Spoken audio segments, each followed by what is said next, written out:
What's up with this whole BC and AD thing when it comes to organizing the years of world history? I mean, the epochs of our time, the way we organize them. These time designations can be a bit confusing when you come across them in documentaries or reading.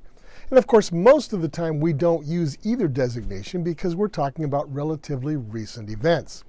For instance, the Declaration of Independence was signed in 1776.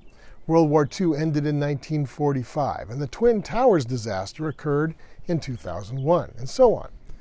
So when speaking of events like these, we don't use either the BC or the AD because every year for the past 2,000 years or so is in the AD epoch. And in the AD epoch, each year the number increases by 1. So the year after 2001 was 2002, and so on. Very simple, right? But the further back in time you go, and suddenly the years are counted differently.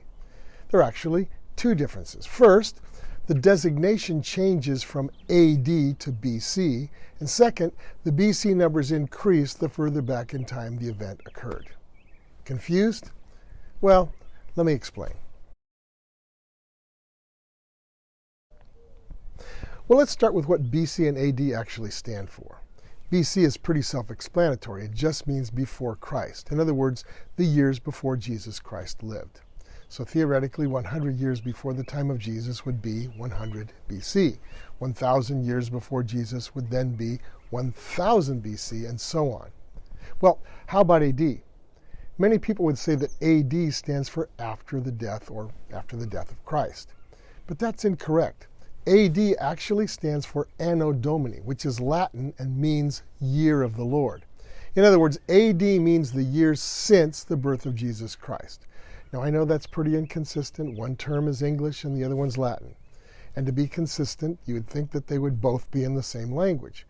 But then again, no one ever accused English of being consistent. But I digress.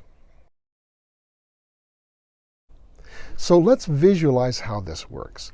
The traditional date given, for example, for the founding of Rome in antiquity is around 750 BC. On a timeline, it would fall about here. Well, how about the reign of King David in the Old Testament? That would be around 1000 BC, or here on the timeline.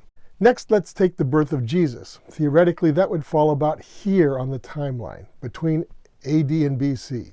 How about the date for the fall of the Roman Empire in the West? Let's say AD 475. That's about here on the timeline.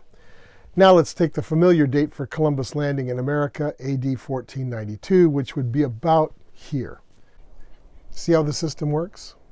But it gets even more complicated. You've noticed that under the BC and AD system, the years are divided by the life of Jesus Christ. Now, personally, I think that's a beautiful way to divide time, by the life of the one who gave himself to redeem us, to redeem the human race. But there are a growing number of people, unfortunately, who resent this system of organizing time and who want no reminders that Jesus is indeed the pivot of history. And of course, there are others who just want something a little more universal. So now there's an alternate designation used in textbooks and documentaries. The year numbers don't change, but the terms used for the epochs of time do change from BC and AD to BCE and CE. BCE means before current or common era, and CE means current or common era. So using these designations, Rome would have been founded around the year 750 BCE, and Columbus would have landed in the Americas in 1492 CE. Just one more twist to complicate things even further. Now you would think that Jesus would have been born in the year 0. But there is no year 0. 1 BC is followed directly by 1 AD, and Jesus was not born in either 1 BC or 1 AD. Most likely he was born around 4 or 5 BC. Why? Well, it's because Dionysius the Humble, Dionysius was the monk who devised our current Gregorian calendar, Dionysius was mistaken in his calculations for the date of Jesus' birth by several years. Now, Dionysius may have been a saint, but he obviously stunk at math. Well, how do we know about this? Well, you may recall that Herod the Great met with the wise men in their search for the baby Jesus. So Herod was clearly alive when Jesus was born. But Herod died in late 4 BC. So Jesus must have been born sometime before that, in early 4 BC, or maybe even a year or two before that. So that's it. Time is divided by the life of Christ, sort of.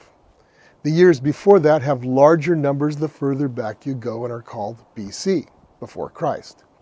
The years since Jesus' birth have larger numbers the closer they get to our own time, and they're called AD, Anno Domini, the year of the Lord.